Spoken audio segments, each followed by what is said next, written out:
স্ক্রিনটা দেখতেছো? হ্যাঁ স্যার, লোডিং হ্যাঁ আসছে স্যার। আচ্ছা, গ্রামারে যেটা আমি বলছিলাম, টেন্স আর সেন্টেন্সটা খুব ইম্পর্টেন্ট। জি টেন্সে তো মোটামুটি 12টা সাব ডিভিশন আছে: present tense, past tense, future tense, জি স্যার। চারটা করে জি সাব ডিভিশন, টোটাল 12টা।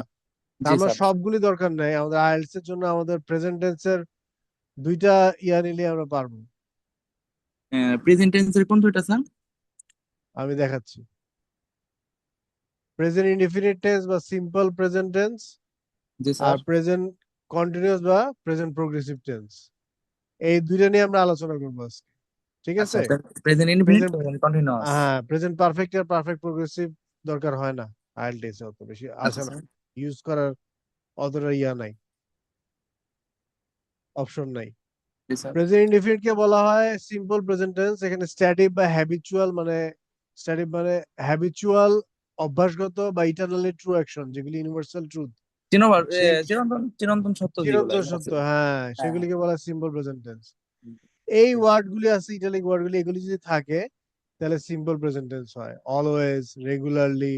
তুমি দেখতে পাচ্ছ নাকি? স্ক্রিন বড় করে দিব? হ্যাঁ, দেখতে পাচ্ছি sir. Always, regularly, everyday, daily, normally, generally.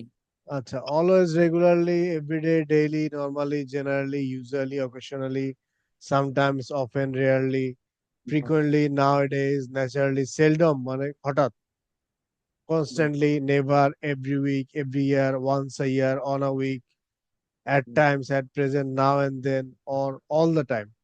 জি। এই ওয়ার্ডগুলি তারপরে যখন সেন্টেন্সে থাকবে তখন বুঝবা যে সিম্পল প্রেজেন্ট টেন্স বা প্রেজেন্ট ইনডিফিনিট টেন্স।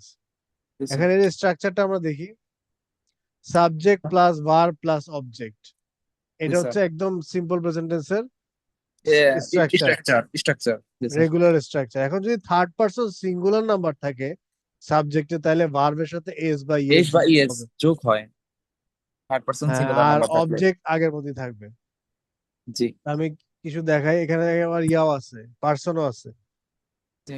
পার্সন হচ্ছে ফার্স্ট পার্সন কোনগুলি? I, me. আমি। সিঙ্গুল, হ্যাঁ, হ্যাঁ। সিঙ্গুলার আমি। হচ্ছে I am a good cricket player. Plural, we are good cricket players.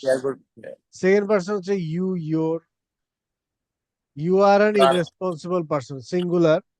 R plural দিতে গেলে you all are always irresponsible, plural করতে গেলে। থার্ড পার্সন হচ্ছে হি, শি, ইট। দ্য জি। Earth is smaller than Jupiter. এটা একটা universal truth. Plural কি হয়? Junk foods are good, not good for health. আচ্ছা। কিছু স্ট্যাটিক ভার্ব আছে যেগুলি ইউজ করা হয়, যেমন have, understand, know, believe, hate, need, hear, love, appear, Yeah. See, like, seem, smell, hmm. Want, taste, wish, sound, own. এগুলি হচ্ছে static verb, এগুলি ইউজ করা হয়। এগুলা কি ভার্ব স্যার? Static verb. আচ্ছা স্যার। তো এখানে আরেকটা জিনিস দেখায়, এখানে কিছু এক্সাম্পল দেওয়া আছে। আই নো বিলি বব, হি আন্ডারস্ট্যান্ডস ইট। হির পরে আন্ডারস্ট্যান্ডে এস যুক্ত হলো কেন? কারণ সাবজেক্টটা হচ্ছে third person third person singular number. Singular number he. আবার দেখো, থার্ড পারসন এটাই আছে, দে লাভ সুইঙ্গিং ইন দ্য পার্ক, তারা পার্কে ঝুলতে পছন্দ করে। কিন্তু এখানে দে আছে, থার্ড পারসন প্লুরাল, এই আবার জন্য লাভ আছে। লাভের সাথে এস যুক্ত এস হয় বাই নাই। এস। ঠিক না? জি। জি। আবার দেখো, he plays cricket but his brother plays football. দুইটাই থার্ড পারসন সিঙ্গুলার নাম্বার, এই জন্য প্লেস, দুই জায়গায় প্লের সাথে এস যুক্ত হয়েছে। জি স্যার। আবার earth is bigger than mercury, এটা ইউনিভার্সাল ট্রুথ। এটাও সিম্পল সেন্টেন্সে আসছে, সিম্পল বা বলতেছি প্রেজেন্ট সিম্পল টেন্সে আসছে, সিম্পল প্রেজেন্ট টেন্স। এখন সেন্টেন্স আবার পাঁচ প্রকার: assertive, imperative, interrogative, exclamatory, optative. Affirmative দেখো, অ্যাফার্মেটিভে অ্যাসার্টিভ দুই রকম। অ্যাফার্মেটিভ মানে হ্যাঁ বোধক আর নেগেটিভ না বোধক, আর ইন্টারোগেটিভ জি। হচ্ছে প্রশ্নবোধক। প্রশ্নবোধক। অ্যাফার্মেটিভ যদি বলি I sing on stage, interrogative করতে গেলে জাস্ট ডুটা সামনে এসে নিয়ে রাখবা। ডু বা আর। এইখানে বা। যদি প্রিন্সিপাল ভার্ব থাকে, জি। আর যদি নেগেটিভ করতে চাও, ওই ডু এর সাথে জাস্ট নট লাগাই দিলেই হবে, I don't sing on stage. Don't. জি। তারপর দেখো আরেকটা, we run behind the train, তাহলে কি ডুটা সামনে নিয়ে আসবো। জি এখানে মেইন ভার্ব আছে কিন্তু কোনো অক্সিলারি ভার্ব নাই। Do we run behind the train, we don't run behind the train. আমি নেগেটিভ করলাম। আর যদি অক্সিলারি ভার্ব থাকে যে আর, এটাই তো অক্সিলারি ভার্ব না, you are on the room, তাহলে অক্সিলারি ভার্বটা সামনে চলে আসবে ইন্টারোগেটিভ করার ক্ষেত্রে, are you on the room.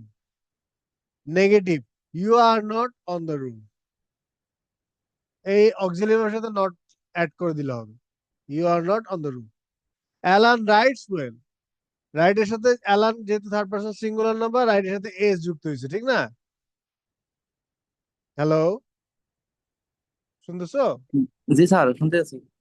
হ্যাঁ, রাইটের সাথে এস যুক্ত হয়েছে কারণ অ্যালান হচ্ছে থার্ড পারসন সিঙ্গুলার নাম্বার। এখন যেহেতু রাইটের সাথে এস যুক্ত হয়েছে, তাহলে আমি আর ডু দিতে পারতেছি না, তাহলে আমার কি দিতে হবে? ইন্টারোগেটিভ করতে হলে ডাজ দিতে হবে। Does Alan write well. জি আবার যখন নেগেটিভ করতে যাবো, Alan does not write well, does এর সাথে নট অ্যাড জাস্ট করে দিই। নট এই জিনিসটা বুঝছো? শি হ্যান্ডস আউট লিফলেটস, সে লিফলেট বিতরণ করে। তাহলে হ্যান্ড এর সাথে কিন্তু এস যুক্ত হলো কেন? হ্যান্ডস তো একটা না, দুইটা। হ্যাঁ, শি হ্যান্ডস আউটলেট। হ্যান্ড এর সাথে এস যুক্ত হলো কেন, এটা জিজ্ঞেস করছি তোমাকে। শি তো sir third person third person singular number. Singular number. এখন আমি ইন্টারোগেটিভ করতে যাবো, তাহলে কি দিব? ডাস অ্যাড হবে, আর ডাজ অ্যাড হবে, নেগেটিভ সামনে করতে হলে ডাজটা চলে ডাজ আসবে, আর অ্যাড নেগেটিভ করতে গেলে ডাজের সাথে নট অ্যাড হবে। ডাজেন্ট। আবার জি দেখো, they loves dancing in the rain, এটাও কিন্তু থার্ড পারসন দে, দে কিন্তু জি যেহেতু থার্ড পারসন প্লুরাল আছে, তো আমি জি আবার ডুটা সামনে নিয়ে আসলাম। জিনিসটা বুঝতে পারছো? জি জি একটা জিনিসের মধ্যে অনেক কিছু দেখাচ্ছে তোমাকে। আমরা যখন নেগেটিভ করতে যাবো, they don't love dancing in the rain, ঠিক আছে? জি sir. Form of verb change in different types of sentences. এই গেল তোমার প্রেজেন্ট প্রেজেন্ট, প্রেজেন্ট ইনডেফিনিট বা সিম্পল প্রেজেন্ট টেন্স। এখন তুমি যেটা করবা হোমওয়ার্ক হিসেবে, আগের তিনটা তো লেকচার আছেই, জি তুমি ইটালিক ওয়ার্ড গুলি ইউজ করবা এবং এই স্ট্রাকচারটা ইউজ করে 10টা সেন্টেন্স মেক করবা। বুঝতে পারছি? এই জি স্ট্রাকচারটা ইউজ করে এবং এই ইটালিক ওয়ার্ড গুলি দিয়ে, স্যার। এই বলো, জি শুনতেছো আমার কথা? আহ, স্যার, জি স্যার এই স্ট্রাকচারটা ইউজ করব আর এই ওয়ার্ড গুলা ইউজ করব। হ্যাঁ, এইটা দিয়ে 10টা সেন্টেন্স মেক করবা, আমাকে নেক্সট ক্লাস জমা দিবা সানডেতে। এই আচ্ছা স্যার, আমি স্ট্রাকচারটা, আমি কি হ্যাঁ এটা একটা বলো। স্ক্রিনশট নিব স্যার? না না, এটা পাঠা দিব এটা তোমাকে আমি, হোয়াটসঅ্যাপে পাঠা দিব। আচ্ছা স্যার। এই ফাইলটা হোয়াটসঅ্যাপে পাঠা দিব। আচ্ছা স্যার ঠিক আছে স্যার। আচ্ছা, এরপর আসতেছি প্রেজেন্ট কন্টিনিউয়াস টেন্স বা মডার্ন ল্যাঙ্গুয়েজে বলে প্রেজেন্ট প্রোগ্রেসিভ টেন্স। জি প্রেজেন্ট প্রোগ্রেসিভ টেন্স সাধারণত ইন্ডিকেট করে অনগোয়িং টাইম, যেটা এখনো চলতেছে। চলতেছে, একটা একটা কন্টিনিউয়াস। কাজ একটা কাজ শুরু হয়েছে কিন্তু এখনো চলতেছে, যেমন এই ওয়ার্ড গুলি যদি থাকে, জি তাহলে প্রেজেন্ট প্রোগ্রেসিভ টেন্স হবে। নাও, কন্টিনিউয়ালি, পারপেচুয়ালি মানে অনবরত, at this moment, at the moment, right now, this season, this year, forever. জি স্ট্রাকচারটা দেখো, জি স্যার। সাবজেক্ট হচ্ছে, সাবজেক্ট থাকবে plus am is are plus অ্যামিজার, ভার্ব এর সাথে অ্যামিজার আইএনজি হচ্ছে প্লাস অক্সিলারি অবজেক্ট। ভার্ব, জি প্রিন্সিপাল স্যার। ভার্বের সাথে আইএনজি যুক্ত হবে এবং অবজেক্ট। অবজেক্ট জি sir. Example, I am going to the college field, he is coming here for some tips, they are জি sir. Making a basketball ground. Interrogative যদি করতে চাই, ওয়াই এর সামনে চলে আসবে, ওয়াই আর ইউ, ওয়াই এর পরে আবার অক্সিলারি ভার্বটা চলে আসবে, যেহেতু অক্সিলারি ভার্ব ইউজ করতেছি। জি why are you working in that horrible place. আর যদি নেগেটিভ করতে চাই, জাস্ট অক্সিলারি ভার্বের সাথে নটটা অ্যাড করে দিতে হবে, John is not joining the class today. জি বুঝতে পারছি? জি স্যার। এখন এটাকে আবার ডেমনস্ট্রেট করা যায় ফিউচার টাইম ইন্ডিকেট করার ক্ষেত্রে। এটা কিন্তু সিম্পল প্রেজেন্ট, এই sorry, progressive present, present progressive টেন্সই, জি কিন্তু এটাকে আবার ইন্ডিকেট করে ফিউচার। যেমন Alex is leaving for Portugal, Alex পর্তুগালের জন্য ত্যাগ করছে তার দেশ অথবা তার ঘর। I am going to complete my task, I am going to complete my task in the future, মানে ভবিষ্যতে আমি আমার টাস্কটা কমপ্লিট করব। We are leaving at 6 p.m., আমরা সন্ধ্যা 6টার দিকে বাসা ত্যাগ করবো। দে আর বাসাতে ফ্লাইং করবো। To Australia next month, next মান্থে যাবে। সবই জি স্যার। ইন্ডিকেট করতেছে ফিউচারকে। কিন্তু অ্যাকচুয়ালি কিন্তু কিন্তু এগুলি present continuous. Present progressive tense, right. তাহলে তোমার কাজ হবে, বুঝতে পারছি, কোনো কোশ্চেন আছে? বাট ওই যে নেক্সট মান্থ ওই লাস্টেরটা স্যার, ওটা তো ফিউচারই তো বোঝাইতেছে, মানে ফিউচার পরবর্তী ইন্ডিকেট করতেছে, ইন্ডিকেট করতেছে। জি স্যার। ডেমনস্ট্রেট করতেছে ফিউচারকে, জি, কিন্তু অ্যাকচুয়ালি প্রেজেন্ট প্রোগ্রেসিভ টেন্স। এটা তো একটু টাফ হয়ে যায় না ধরাটা স্যার? না কেন, ফিউচারে শ্যাল উইল ইউজ হয় না, ও আচ্ছা স্যার, এমিজার এখানে তো তো শ্যাল উইল নাই। এমিজার দেওয়া আছে, ইজি। হ্যাঁ, এতে দেখে বুঝবা, তাহলে এই তো জি বুঝে স্যার। গেছো। এখন তোমার কাজ আর কোনো কোশ্চেন? না না স্যার, এদের কোনো কোশ্চেন এখন নাই স্যার। এই ওয়ার্ড গুলি ইউজ করবা, ইটালিক ওয়ার্ড গুলি, এবং এই স্ট্রাকচারটা দিয়ে আরো 10টা সেন্টেন্স মেক করবা, নেক্সট ক্লাসে জমা দিবা আমাকে। জি স্যার। হোয়াটসঅ্যাপে পাঠাতে হবে না, আমি জিজ্ঞেস করবো, তুমি বলবো, মুখে মুখে বলবো, দেখে দেখে। আচ্ছা আর স্যার। যে 3টা লেকচার দিছি সবগুলির হোমওয়ার্ক কমপ্লিট করে সানডেতে আসবে। তিনটা লেকচারের স্যার ফাইলটা দেওয়া হয় নাই, যে কোনটা কোনটা জানি স্যার আমি।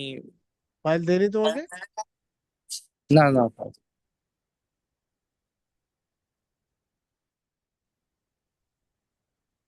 আমাকে একটা পেজের লিংক দিয়েছিলেন স্যার, জাস্ট ও ফলো আপ করার জন্য। আচ্ছা, এখনই পাঠা দিচ্ছি তোমাকে আমি ফাইলটা, এইটা সব পাঠা দিচ্ছি।